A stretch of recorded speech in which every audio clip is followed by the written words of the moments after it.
Hi बच्चों, now today we start with the chemical reactions of haloarenes part number 1. Okay part 1 reaction चालू करते हैं means आज इसके अंदर हम न्यूक्लियोफिलिक सब्स्टिट्यूशन रिएक्शन देखने वाले हैं and we also observe reaction with metal ANC आज खत्म करने वाले हैं।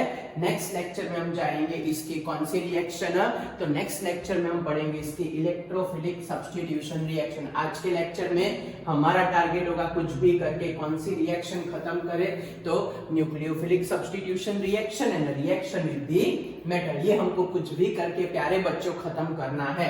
चलो तो स्टार्ट करते हैं chemical reaction of haloarenes. Okay हमने अभी आगे अल्काइल हैलाइड की बहुत सारी न्यूक्लियोफिलिक सब्स्टिट्यूशन रिएक्शन देखी इन अ प्रीवियस लेक्चर, तो वो रिएक्शन बहुत फास्ट होती थी।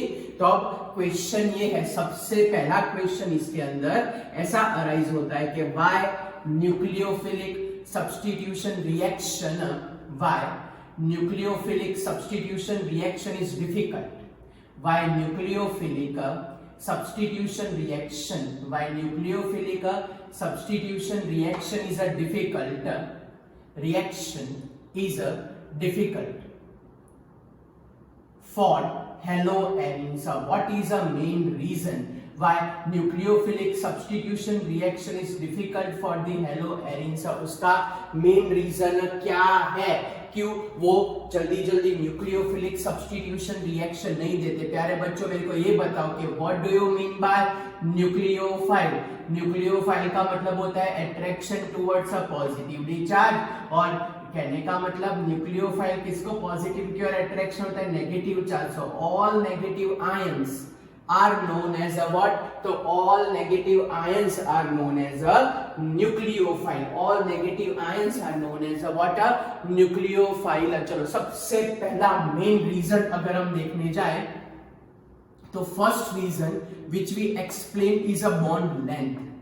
ये सबसे पहला रीजन हम यहाँ पे एक्सप्लेन करते हैं, बॉन्ड लेंथ एंड हाइब्रिडाइजेशन। ये दोनों रीजन हम यहाँ समझाते हैं for nucleophilic substitution reaction. Okay, तो अगर नॉर्मल हम अल्काइल हैलाइड की प्यारे बच्चों बात करें RX, ये RX हमारे पास अल्काइल हैलाइड है एंड अगर मैं यहाँ पे बात करूं हेलोएरीन्स की मींस बेंजीन के साथ यहाँ पे अटैच है हमारे पास which group? Halogen group is attach with the benzene. Okay, इसको बोलते हैं हम हेलोएरीन। क्या बोलते हैं प्यारे बच्चों? So this is known as a haloarene. तो अल्काइल हैलाइड में देखने जाए तो there is a presence of a single bond, so undergo which hybridization? sp3 hybridization. Due to presence of double bond here, which hybridization? sp2 hybridization. तो अगर मैं यहाँ पे देखने जाऊं तो in case of alkyl halide, due to sp3 hybridization, bond length is bigger. Its a bond length value which is given is a 177 picometer. And in case of a haloarenes, अगर haloarenes का बच्चों discussion करने जाए, so in case of a haloarenes there is a sp2 hybridization, and due to sp2 hybridization bond length थोड़ी shorter होती है। So in case of haloarenes, shorter bond length and shorter the bond length that provide a much more stability. Shorter the bond length provide a what? More stability, and this is the reason why nucleophilic substitution is very difficult for the haloarenes. अब ये तो हुई bond length की बात प्यारे बच्चों। अगर मैं बात करूं हाइब्रिडाइजेशन की, तो हाइब्रिडाइजेशन में ऐसा रूल है बच्चों कि more S character, more which character, ये तो मैंने आपको कॉम्पिटेटिव के लेक्चर में भी सिखाया था कि more S character is directly proportional to the electronegativity. More S character का मतलब होगा मोर इलेक्ट्रोनेगेटिविटी। तो अगर मैं बात करूं sp3 हाइब्रिडाइजेशन और अगर मैं बात करूं sp2 हाइब्रिडाइजेशन, तो sp3 हाइब्रिडाइजेशन में अगर हम देखने जाए तो ये 1/4 पोर्शन है और ये 3/4 पोर्शन है, और sp2 में देखने जाए तो ये 1/3 पोर्शन है और ये 2/3 पोर्शन है। तो कहने का मतलब यहाँ 25% ही और यहाँ 33.33% है। So in case of sp2 hybridisation more s character character. More S character का मतलब this halo arenes is a more electronegative. Okay, halo arene में जो भी है it is a more electronegative. And more electronegative का मतलब होता है उसको ज्यादा स्ट्रेंथ प्रोवाइड करता है. More electronegativity means that bond is a much more polar. Okay, bond is a much more polar, and due to more polarity that provide a more strength, and due to more strength it is very difficult to break down the bond present between a carbon and halogen in case of a haloarines. Okay, carbon and halogen in case of a haloarine. So this is the first main important reason why haloarines give very difficult. Which reaction? तो why haloarines give very difficult? Which reaction? Nucleophilic. This is the first reason. Now second reason. अगर second में reason देखने जाऊं तो second reason है benzene खुद. Yes, Why benzene खुद ऐसा मैंने बोला. Why benzene itself is a second reason. The reason is a benzene है इसीलिए उसमें कौन सा स्ट्रक्चर प्रेजेंट होता है?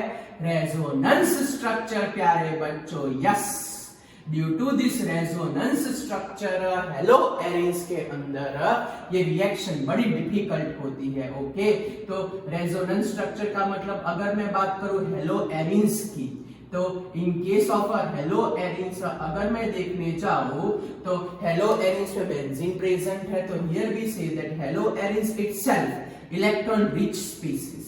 हेलोएरिन is a electron rich species, और जो खुद इलेक्ट्रॉन रिच स्पीसीज होता है it is a electron rich species.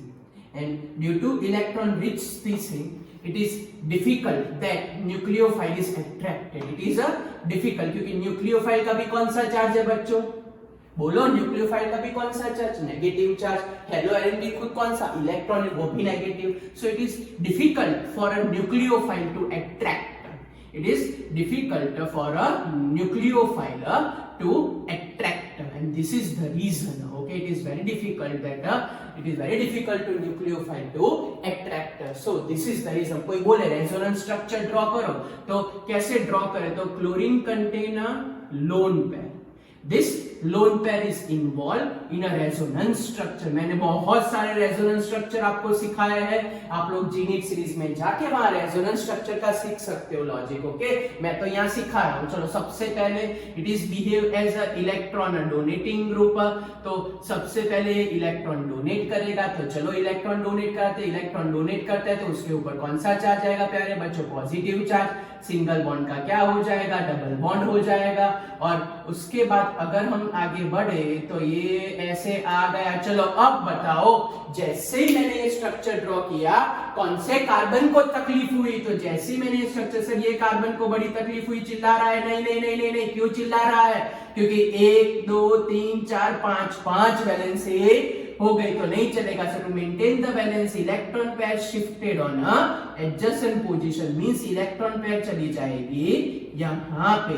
Okay, लेकिन रेजोनेंस का मतलब क्या होता है? Not a steady, it is a continuously rotated further shifting. अब आप लोग सोचो कौन से कार्बन को तकलीफ हुई? चलो फटाफट फर्दर शिफ्टिंग, इसका फर्दर शिफ्टिंग कर देते. चलो फटाफट फर्दर शिफ्टिंग कर दे. तो अब बोलो, अब कौन से कार्बन को तकलीफ हो रही है? हाइड्रोजन तो होता है सर, ये कार्बन को तकलीफ हो रही है, ये कार्बन को तकलीफ हो रही है. क्यों? 1 2 3 4 और 5. तो again this electron pair shifted on which position? Para position. So ये इलेक्ट्रॉन पेयर उठा के हम बच्चों ले जाते हैं कौन सी पोजीशन पे ले जाते हैं? पैरा पोजीशन पे. चलो फर्दर इलेक्ट्रॉन पेयर वापस से माइग्रेट हो जाएगी. अब मेटा पोजीशन को तकलीफ होगी. चलो तो ड्रॉ कर देते हैं. तो क्या लिखें यहाँ पे? Cl with charge? Positive charge, double bond. Okay, again ये हम बना देते हैं बेंजीन. ये चलो अब बोलो, अब किसको तकलीफ हुई? सर ये मेटा वाले को तकलीफ हुई. तो due to that reason 5 valency हो गई. तो क्या करेंगे? ये इलेक्ट्रॉन पेयर चली जाएगी कहां पे? ऑर्थो पोजीशन पे शिफ्ट करा देते हैं. ओके, तो ये इलेक्ट्रॉन पेयर को शिफ्ट कर देते हैं कौन सी पोजीशन पे? ऑर्थो पोजीशन पे. लास्ट स्टेप जैसे थे वैसे ओरिजिनल पोजीशन पे आ जाएंगे. सिर्फ चेंज क्या होगा? Position of a double bond is a change. Yes, position of a double bond is a change. That shows that कि भाई this haloarenes are the examples of which species?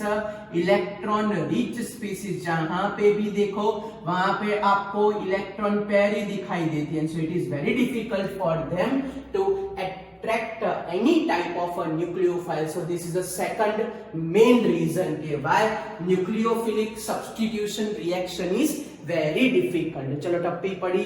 Yes, this is the second main reason why nucleophilic substitution is a very difficult. Now third and a very smallest thing कि ऐसा बोल रहे कि formation of a cation, unstable cation ऐसा भी बोल सकते हैं, unstability of a phenyl cation. Okay, तो मैं क्या बोलूं इसके अंदर, third and last point. What is the third and last point? Instability. Okay, instability of a cation, instability of a cation. Okay, instability of a cation कहने का मतलब कि भाई ये हेलोएरिन्स में जो भी कोई हेलोजन अटैच है बहुत स्ट्रांगली अटैच है। अगर मैं इसको तोड़ देता हूं कुछ भी करके तो यहाँ जो फॉर्म होता है phenyl cation, that phenyl cation is a highly unstable, and due to this highly unstable characteristics वो कोई भी टाइप की न्यूक्लियोफिलिक सब्स्टिट्यूशन नहीं देता। ओके, तो here we say that phenyl cation is unstable. Okay, फिनाइल cation is unstable, and due to that reason phenyl cation is unstable, so nucleophile is not attached. अगर stable होता तो nucleophile आ भी जाती, लेकिन वो खुद unstable है, so nucleophile is not attached. Nucleophile is not attached by this reaction. चलो टॉपिक पढ़ गए प्यारे बच्चों। ओके, पहला रीजन क्या था? बॉन्ड लेंथ है ना, हाइब्रिडाइजेशन का। सेकंड रीजन क्या था? रेजोनेंस स्ट्रक्चर का। थर्ड रीजन क्या है? Instability of cation. चलो यहाँ तक क्लियर हुआ प्यारे बच्चों। So these are the main reason why nucleophilic substitution reaction is a very difficult for the haloarenes, लेकिन तो भी हमको रिएक्शन करनी है। चलो हमने ऐसा तय कर लिया, हमने ऐसा डिसाइड कर दिया कि by any cost we carry out this reaction, तो क्या करें? How to carry out a nucleophilic reaction, how to carry out a nucleophilic reaction, हमको कुछ भी करके करना ही है। न्यूक्लियोफिलिक सब्स्टिट्यूशन रिएक्शन फॉर हेलोएरिन्स मैं करूं तो करूं, कैसे करनी है वो फाइनल है। ये रिएक्शन मेरे को करनी है, वो फाइनल है, कुछ भी हो जाए मेरे को ये रिएक्शन करनी है। ओके, चलो तो क्या सबसे पहला रीजन हमने, चलो ये क्वेश्चन हमारा, तो ये हमारे पास हेलोएरिन्स है, बराबर। चलो सबसे पहला रीजन ये बताओ आप लोग के क्या था? तो हमने ऐसा बोला कि शॉर्टर बॉन्ड लेंथ है जो स्टेबिलिटी प्रोवाइड करती है, ये सबसे मेन रीजन था, पहला रीजन। तो क्या करे ये बॉन्ड तोड़ने के लिए, क्या करे? So if we provide a very high temperature and pressure, इसको पहले पॉइंट को ओवरकम करने के लिए we provide a high temperature and pressure. अगर मैं high temperature and pressure provide करूं तो कितना भी स्ट्रॉन्गेस्ट बॉन्ड ना हो टूट जाएगा। यस, तो हमारे फर्स्ट पॉइंट का बॉन्ड लेंथ है ना, हाइब्रिडाइजेशन का तोड़ क्या है, उसका सॉल्यूशन क्या है? उसका सॉल्यूशन है provide high temperature and pressure. जैसे ही हम high temperature and pressure provide करेंगे, क्या प्रोवाइड करें प्यारे बच्चों? जैसे ही हम प्रोवाइड करें हाई टेम्परेचर एंड प्रेशर, कितना भी स्ट्रॉन्गेस्ट बॉन्ड ना हो टूट जाएगा। चलो सेकंड रीजन था रेजोनेंस स्ट्रक्चर। तो चलो ये बताओ कि न्यूक्लियोफाइल नजदीक क्यों नहीं आ रही थी? Why nucleophile remain far away from a benzene ring? अगर मैं न्यूक्लियोफाइल को बोलूं जा बेटा जा, जा बेटा जी ले अपनी जिंदगी, अटैच हो जाए हेलोएरिन के साथ, वो मना करता है, नो नो मैं नहीं जाऊंगा, नहीं जाऊंगा। Why? Because of electron rich, because of electron rich character। ये बहुत इंपॉर्टेंट है, ध्यान रखना। ओके, यस, मैंने क्या बोला न्यूक्लियोफाइल को? जा बेटा जी अपनी जिंदगी, अटैच हो जा हेलोएरिन के साथ। न्यूक्लियोफाइल बोले ना मैं ना जाऊं। क्यों मना कर रहा था? न्यूक्लियोफाइल बोले मैं भी नेगेटिव चार्ज हूं और साला बेंजीन भी इलेक्ट्रॉन रिच है, कैसे मेल खोल होता? भले मॉडर्न जमाना, लेकिन हम ऐसा नहीं कर सकते। तो करे क्या?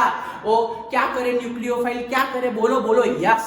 तो फिर हमने उसको सॉल्यूशन निकाला कि if we attach electron withdrawing group. What do you mean by electron withdrawing group? क्या करते हैं इलेक्ट्रॉन withdrawing group? ये कैरेक्टर हेलो एरिन्स का है, इलेक्ट्रॉन रीच है, ओके लेकिन अगर मैंने उसके साथ अटैच कर दिया कौन सा ग्रुप? इलेक्ट्रॉन विड्रॉइंग ग्रुप, तो क्या करेंगे? Electron withdrawing group decrease intensity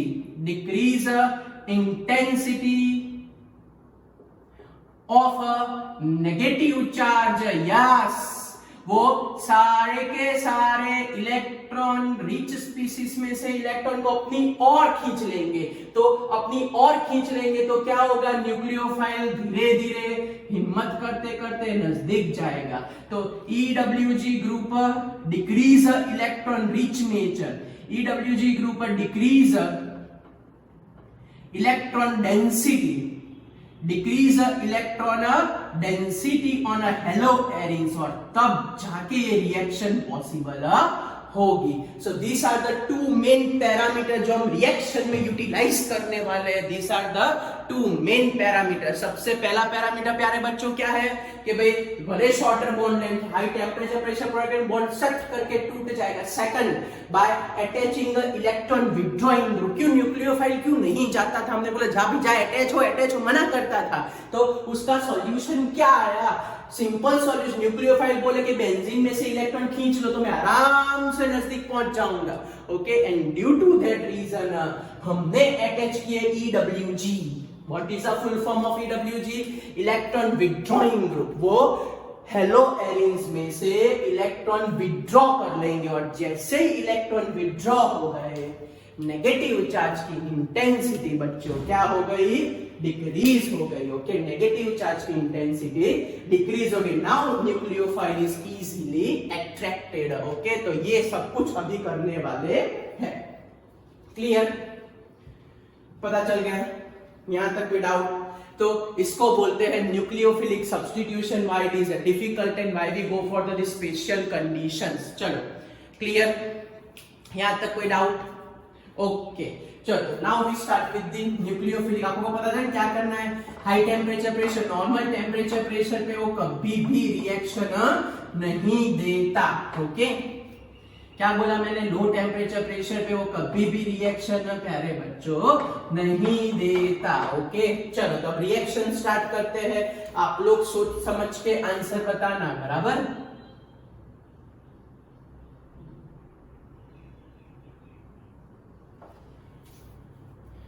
तो सबसे पहली रिएक्शन आप लोगों को आंसर बताना है. Chlorobenzene,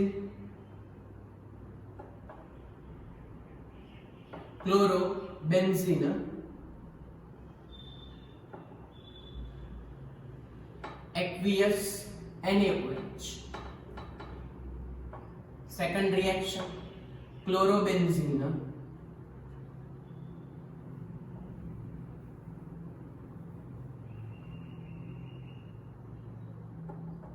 (6 to 8% aqueous NaOH, 633 Kelvin temperature and 300 atmospheric pressure. चलो फटाफट आंसर सोच के रखो. और यहां हम लिखेंगे effect of directing group. Effect of directing group. Effect of which group? Directing group. हमने अभी EWG समझा था, इलेक्ट्रॉन विड्रॉइंग ग्रुप. यहां पे उन लोगों ने उसके एग्जांपल लिए हैं. सबसे पहले क्लोरोबेंजीन की रिएक्शन. चलो इसके आंसर सोचो फटाफट. इसका आंसर क्या आएगा प्यारे बच्चों? चलो बोलो फटाफट. What is our answer? चलो फास्ट आंसर क्या आएगा हमारे पास? चलो जल्दी वो आंसर लिखो कमेंट बॉक्स में. कितनी देर कर रहे हो प्यारे बच्चों? चलो जल्दी कमेंट बॉक्स में फटाफट आंसर. कौन लिख रहा है? जल्दी आंसर लिखो. क्या आएगा? मैं कंपाउंड फटाफट बना देता हूं. तब तक आप लोग आंसर सोच के रखो. जल्दी आंसर सोच के रखो. नाम तो मैं बता दूंगा, उसमें तो कोई फर्क नहीं है. 1 chloro 4 nitrobenzene, 1 chloro 4 nitrobenzene, 1 chloro 2 4 dinitrobenzene, 1 chloro 2 4 dinitrobenzene। और इसका अगर मैं नाम लिखने जाऊं तो 1 chloro 2 4 6 ट्राइनाइट्रोबेंजीन। ओके, चलो बोलो फर्स्ट में आपने क्या लिखा? मैं तब तक फटाफट इसकी कंडीशन में स्पेसिफाई करके लिख देता हूं। सबसे पहले सब में NaOH यूज करना है, क्योंकि फिर ये जो यहाँ पे क्लोरोबेंजीन है उसमें यहाँ पे हम यूज करने वाले base. Okay, NaOH and last वाले में तो सिर्फ वार्म वाटर ही यूज करने वाले हैं। अब आपको रीजन बताने क्यों लास्ट वाले में सिर्फ मैं वार्म वाटर ही यूज कर रहा हूं। ओके, पहले वाले में हमारे पास है 443 केल्विन टेम्परेचर और दूसरे वाले में हमारे पास है 368 केल्विन टेम्परेचर। चलो बोलो बोलो, पहले में आंसर, पहले में सर ऐसा करो NaCl निकाल दो और OH विथ बेंजीन लगा दो, हमारे पास आंसर आ जाएगा फिनॉल और बात खत्म हो गई। अगर ऐसा किया तो बड़ा सा अंडा 0 मार्क मिलेगा। Why sir 0 mark? ऐसा तो क्या है, अभी तो सिखाया haloarene normal temperature pressure पे सब्स्टिट्यूशन रिएक्शन नहीं देते। यस, ये आपको ध्यान रखना है कि haloarenes normal temperature pressure पे एक भी टाइप की सब्स्टिट्यूशन रिएक्शन नहीं देते। Not give any type of substitution reaction at a normal temperature and pressure, क्योंकि बड़ा डिफिकल्ट, आगे तो समझा इतना सब कुछ। अगर मैं हाई टेम्परेचर लेता हूं, हाई प्रेशर लेता हूं, तब जाके बॉन्ड ऐसे शट करके रप्चर हो जाएगा, but not at a normal temperature pressure, only at a high temperature pressure ये पॉसिबल है। नॉर्मल टेम्परेचर पे नहीं प्यारे बच्चों, it is only possible at a high temperature pressure, और तब जाके NaCl रिमूव होगा और हमारे पास OH विथ बेंजीन आएगा, जिसको हम नाम देते हैं फिनॉल। क्या नाम देते हैं प्यारे बच्चों? जिसको हम नाम देते हैं फिनॉल। क्या बोलते हैं उसको? हम बोलते हैं फिनॉल। क्या बोलते हैं? फिनॉल। फ्यूचर में चैप्टर नंबर 11 में इसको हम बोलेंगे कौन सी प्रोसेस? तो चैप्टर नंबर 11 में बच्चों इसको हम बोलेंगे डाउ प्रोसेस। क्या बोलेंगे प्यारे बच्चों? तो फ्यूचर में हम इसको बोलने वाले हैं कौन सी प्रोसेस? डाउ प्रोसेस। क्या बोलेंगे प्यारे बच्चों इसको फ्यूचर में? तो फ्यूचर में इसको हम बोलने वाले हैं डाउ प्रोसेस। कौन सी प्रोसेस? डाउ प्रोसेस। चलो नेक्स्ट, यस, यहां देखने जाए तो NO2 is a which group? EWG group. आपने थोड़ा ऑब्जर्व किया सर? क्या देखो, ध्यान से देखो, कितना टेम्परेचर है? 443। यहां कितना था? 633। यहां कितना टेम्परेचर है? 368। और यहां तो टेम्परेचर ही नहीं है, ऐसे ही रिएक्शन हो गई। क्यों?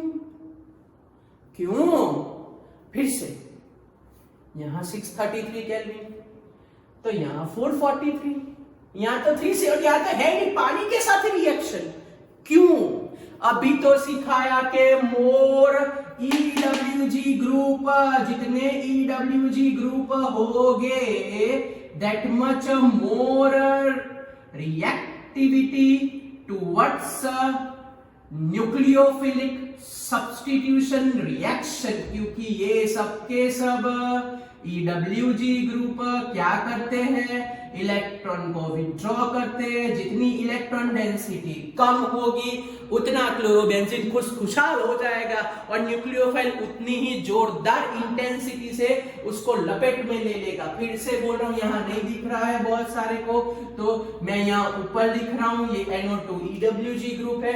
EWG ग्रुप क्या करते हैं? तो EWG group is directly proportional to the nucleophilic substitution reaction of a haloarenes, क्योंकि EWG ग्रुप जितने ज्यादा उतने इलेक्ट्रॉन ज्यादा विथड्रॉ होगी, इलेक्ट्रॉन डेंसिटी उतनी कम होगी।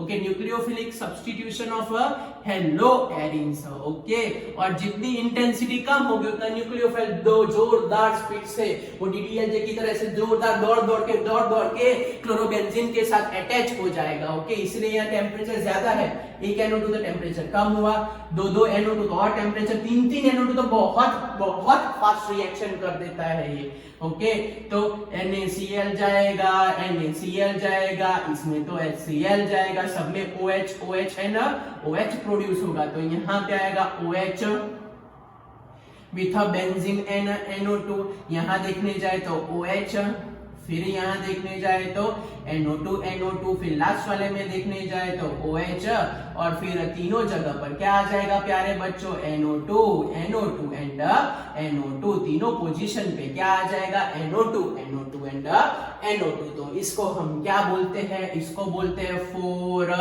नाइट्रोफिनॉल, इसको हम क्या बोलते हैं 2,4 डाइनाइट्रोफिनॉल, लास्ट वाले को हम क्या बोलते हैं 2,4,6 ट्राइनाइट्रोफिनॉल, क्या बोलते हैं 2,4,6 ट्राइनाइट्रोफिनॉल। समझ में आया प्यारे बच्चों, में क्या बोल रहे, 2,4,6 ट्राइनाइट्रोफिनॉल को ही ये एक ऐसा एसिड है कि जिसमें COOH नहीं है। बोलो कितना स्पेशल हो गया, it is a special acid in which COOH is not there. इसको बोलते हैं पिकनिक एसिड, नहीं बच्चों, नॉट अ पिकनिक एसिड, इसका नाम है पिक्रिक एसिड। क्या नाम है प्यारे बच्चों इसका, तो इसको हम बोलते हैं पिकनिक एसिड नहीं, पिक्रिक एसिड है। ऐसा स्पेशल ग्रुप है जिसमें COOH ग्रुप प्रेजेंट नहीं है, though it is known as a acid. Okay, उसमें COOH ग्रुप नहीं है तो भी उसको क्या बोला जाता है प्यारे बच्चों,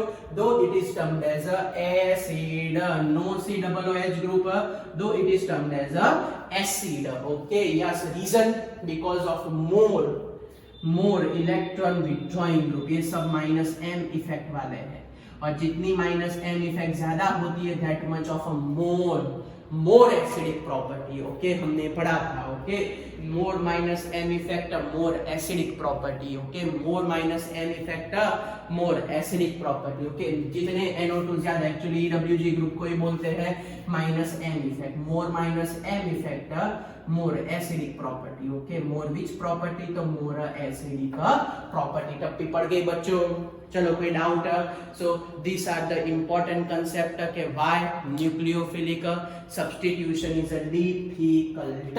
क्लियर, और क्या क्या किया, नॉर्मल टेम्परेचर प्रेशर पे आपको मालूम बनाएंगे, ध्यान रखना, रिएक्शन नहीं देता, नॉर्मल टेम्परेचर प्रेशर पे कोई भी टाइप की रिएक्शन वो नहीं देता, only give reaction at a high temperature and pressure. Normal temperature pressure पे रिएक्शन कभी भी नहीं मिलेगी, ये प्रोसेस को डाउ प्रोसेस बोलेंगे। हाई टेम्परेचर इज रिक्वायर्ड, यहाँ पे क्यों टेम्परेचर कम होता गया, सबसे ज्यादा परसेंटेज इसके आते हैं, इसके 93% आते हैं, हाईएस्ट परसेंटेज। क्यों, क्योंकि more NO2, more -n effect, more EWG group, more the reactivity, तो प्रपोर्शन उसका सबसे हाईएस्ट हो जाता है। कोई पूछे कि why picric acid is a acid, COOH तो नहीं है, तो आपको सिंपल बताने का, due to presence of a 3,3 -m effect containing group which provide them a much more acidic characteristics. Okay, and this is the reason why it is known as a acid. Okay, though not contain a COOH group. चलो clear, कोई doubt, कुछ पूछना है? Okay, so now we shifted towards our third number reaction. Okay, yes, ये हो गई हमारी कौन सी रिएक्शन प्यारे बच्चों, तो ये हो गई हमारी न्यूक्लियोफिलिक, विच रिएक्शन, ये हमारी हो गई बच्चों न्यूक्लियोफिलिक सब्स्टिट्यूशन रिएक्शन। कौन सी रिएक्शन हुई प्यारे बच्चों, तो ये हमारी हो गई nucleophilic substitution reaction. Okay, so now we go for the reaction with a metal,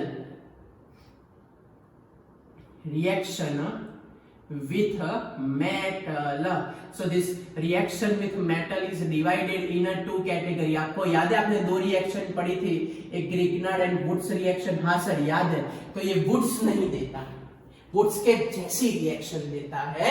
this one gives a very important reaction, उसको बोलते हैं वुड्स फिटिंग रिएक्शन। फीटिंग नहीं है बच्चों, फीटिंग नहीं होता, फीटिंग नहीं, फीटिंग रिएक्शन। हाँ, फीटिंग मत लिखना वरना तो अर्थ का अनर्थ कर दोगे आप लोग। फीटिंग नहीं, फीटिंग रिएक्शन। कौन सी reaction?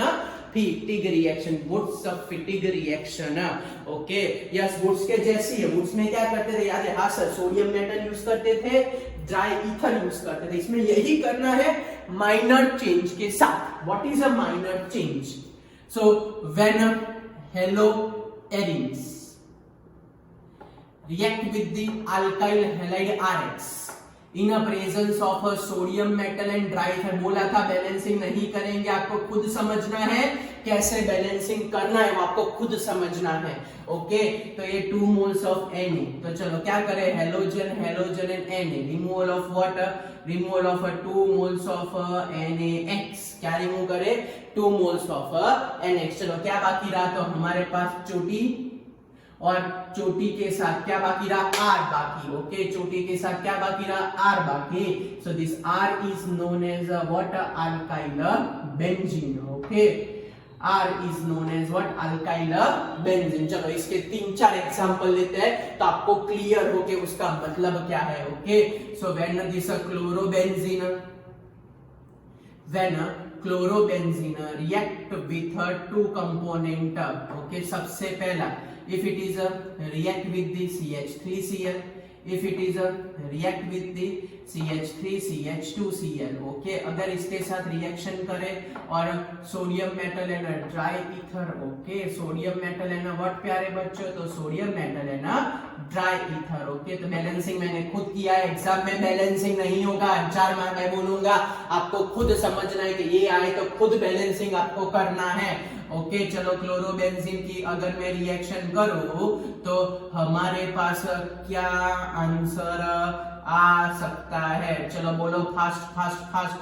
Cl Cl Cl Cl Na Na, क्या रिमूव करें दोनों में? Removal of NaCl, removal of water NaCl। बोलो बच्चों, दोनों में क्या रिमूव हुआ? तो दोनों में रिमूव हुआ NaCl एंड NaCl।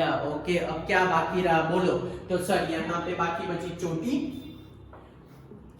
आपको लगता होगा सर बार बार कहाँ घूमने जाते हैं? बच्चों, घूमने नहीं जाता, मैं कैमरे में देखने जाता हूँ कि नीचे का पोर्शन ये कट हुआ कि नहीं हुआ। ओके, कहीं पे भी सर घूमने नहीं जाते, लेक्चर लेते लेते सर को घूमने की आदत भी है लेक्चर में ऐसे मोशन करने में, और कैमरे में भी देखने जाते हैं। हाँ सर, हमने कहाँ पूछा है, लेकिन ये तो बता दे और क्या। तो यहाँ पे आ जाएगा CH3 और यहाँ पे आ जाएगा, याद रखना CH3 CH सुनिए, according to valency CH2 CH3। तो इसको बोलते हैं मिथाइल बेंजीन या तो टॉल्यूइन, इसको बोलते हैं इथाइल बेंजीन। पहले वाले को क्या बोलते हैं? मिथाइल बेंजीन और टॉल्यूइन, और दूसरे वाले को क्या बोलते हैं? Ethyl benzene. पहले वाले को टॉल्यूइन, दूसरे वाले को इथाइल बेंजीन। पहले वाले को क्या बोलते हैं? टॉल्यूइन, याद है ना? Methyl benzene. हाँ सर, हाँ। चलो नेक्स्ट वन, वुड्स निकाल दो, सिर्फ क्या फिटिंग कर देते? फिटिंग नहीं, फिटिंग। हाँ सर, हाँ हाँ सर, हाँ। तो कौन सी रिएक्शन करें? बोलो फिटिंग रिएक्शन। क्या होगा फिटिंग रिएक्शन में और क्या क्या सॉल्व करें फिटिंग रिएक्शन में? चलो बोलो, फिटिंग रिएक्शन का मतलब क्या रहेगा? तो फिटिंग रिएक्शन में ऐसा होता है कि when 2 moles of haloarene react with each other in a presence of a sodium metal and dry ether, तो which answer is obtained when it is react with the sodium metal and dry ether? तो हमारे पास क्या answer आएगा? चलो सोच के बताओ। तो सोडियम मेटल एंड हेलोजन, बोलो सबसे पहले हम क्या रिमूव करें? तो removal of 2 moles of NaX, और दोनों चोटी एक दूसरे के साथ कंबाइन हो जाएगी। एक चोटी को फिनाइल बोलते हैं, तो 2 चोटी को क्या बोलते हैं? बायफिनाइल। कई बार डाइफिनाइल बोलते हैं, लेकिन we strictly follow which word? बायफिनाइल। ये हो गई सिंपल सी रिएक्शन। लेकिन लेकिन लेकिन क्वेश्चन कैसे पूछते हैं? क्वेश्चन ऐसा पूछते हैं ये लोग के, बोलो हाँ सर, बोलो। क्वेश्चन ऐसा पूछते हैं ये लोग के how many pi and sigma bond present in a biphenyl. चलो आप लोग सोचो कि how many pi and sigma bond present in this biphenyl. बोलो चलो फटाफट, how many pi and sigma bond present in this biphenyl. चलो फटाफट सोच के आंसर बताओ कि how many pi and sigma bond present in a biphenyl. मैं आपको देता हूं 20 सेकंड का टाइम। चलो आफ्टर 20 सेकंड में आपको पूछूंगा how many pi and sigma bond. जो टाइम स्टार्ट आपका 1 2 3 4 5 6 7 8 9 10 11 12 13 14 15 16 17 18 19 एंड 20। चलो टाइम खत्म। बोलो क्या लगता है how many pi and sigma bond is a present. बोलो कैसे फाइंड करें फटाफट। तो चलो सबसे पहले तो 1 2 3 4 5 6 7 8 9 10। चलो फटाफट काउंट। ये सब हाइड्रोजन रखे हैं बच्चों। यहाँ से मन चालू करते हैं 1 2 3 4 5 6 7 8 9 10 11 12 13 14 15 16 17 18 19 20 21 22 23। तो 23 sigma bond and how many pi bond 6 pi bond is ये 1 पाई 2 पाई 3 पाई 4 पाई 5 पाई एंड 6 पाई। सो टोटल क्या लिखे बच्चों। सो इसके अंदर प्रेजेंट होता है टोटल 23। क्या बोले बच्चों। सो 23 सिग्मा सर प्रेजेंट होता है and 6 pi bond is a present. क्या प्रेजेंट होता है इसमें 23 sigma bond and 6 pi bond is a present. क्या होता है प्यारे बच्चों इसमें 23 sigma bond and 6 pi bond present होता है इसके अंदर। चलो टप्पी पड़ी बच्चों। सो क्या क्या था आज के रिएक्शन में, हमने क्या क्या किया बोलो। तो सबसे पहले हमने किया न्यूक्लियोफिलिक विच रिएक्शन। तो हमने सबसे पहले की न्यूक्लियोफिलिक सब्स्टिट्यूशन रिएक्शन। क्या था न्यूक्लियोफिलिक सब्स्टिट्यूशन रिएक्शन, कौन देता था सर। न्यूक्लियोफिलिक सब्स्टिट्यूशन रिएक्शन हेलोएरिन में डिफिकल्ट थी। क्यों डिफिकल्ट थी चलो याद करो फटाफट। 3 पॉइंट थे। सबसे पहला पॉइंट क्या था सर। सबसे पहला पॉइंट ये था कि shorter bond length and hybridization. Second point क्या था, सेकंड पॉइंट था रेजोनेंस इफेक्ट। थर्ड पॉइंट क्या था instability of a phenyl cation. तो नॉर्मल टेंपरेचर प्रेशर पे रिएक्शन नहीं देता। अगर करानी हो तो क्या करे। तो सर 2 ऑप्शन थे, या तो प्रोवाइड हाई टेंपरेचर प्रेशर कर दो या तो आपका सेकंड सर चॉइस है, सेकंड चॉइस है आपके पास कि कुछ भी करके EWG ग्रुप डाल दो -m इफेक्ट वाले। क्यों वो इलेक्ट्रॉन विथड्रॉ कर देते हैं और हाईएस्ट स्टेबिलिटी प्रोवाइड करते हैं और इसलिए प्रोडक्ट भी बढ़ती जाती है। This is the reason. फिर स्पेशल केस आपकी क्रिक एसिड को क्यों एसिड बोलते हैं, COOH तो है नहीं, due to presence of a 3 -m effect containing group. बच्चों चलो यहाँ तक क्लियर हुआ, कोई डाउट। रिएक्शन मेटल जो वुड्सफिटिक रिएक्शन, और कौन सी रिएक्शन हुई बच्चों फिटिक रिएक्शन है। तो ये हमने बच्चों आज हमने एकदम परफेक्ट वे कर लिया। चलो पता चल गया। अब नेक्स्ट टाइम क्या करेंगे, next time electrophilic substitution reaction करेंगे प्लस कंप्लीट रिएक्शन। ये 2 चीज मेन होगी। फिर से क्या क्या करने वाले हैं हम, electrophilic substitution reaction of हेलोएरिन्स and complete the reaction करने वाले हैं। तो नेक्स्ट टाइम सारी की सारी रिएक्शन प्रिपेयर करके रेडी रखना। ओके बच्चों चलो मिलते हैं, बाय। और सब कुछ 2 बार लिख देना तो आपको प्रैक्टिस हो जाए बच्चों। बाय, मिलते हैं एवरीवन।